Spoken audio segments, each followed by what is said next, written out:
Stovyklos metu, kai buvome stovykloje, gavome gerą progą nuvažiuoti į turnyrą Jonavoje. Turnyras buvo Jonavoje, bet mus kvietė į Kauno Tornado mokyklą. Tikrai stipri mokykla, su kuria komanda, su kuria smagu tikrai yra žaisti. Ir ką, tai atvažiavome, buvo dvi estų komandos, viena Sankt Peterburgo komanda ir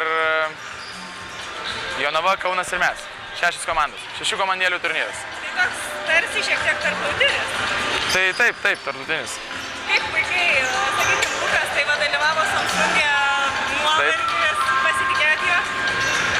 Tai matote, mes 3 dienas buvome ir baigėsi šiandien, tai mes čia labai dideliu stengiamės kuo greičiau atvažiuoti, kad spėtume į šitą renginį. Nes baigėsi mūsų varžybos, baigėsi ir mes turėjom lygiai valandą atvažiuoti iki šito renginio. Nespėjau? Spėjom. Netolimas kelias. Šiaip įspūdžiai iš Jonavos, ar tai buvo draugiškas turnyras? Tai buvo daugiau sezono pasiruošimui, apsižvalgymui, pasižiūrėti, kas sugeba vaikai. Ten kažkokių aukštų tikslų nesitikėjom, aišku, norėjos iškovoti medaliuką, tenais tikrai ir buvome ir vertinės kitos kautos, tenais minimum 3 vietos, gaila likom 4. Nepasiekė pirmą dieną, nusivežėm daug naujokų pirmą dieną nusivežėm ir prapylėm vienas varžybas komandai, kuri liko 3, nors už ją esame daug kartų stipresni.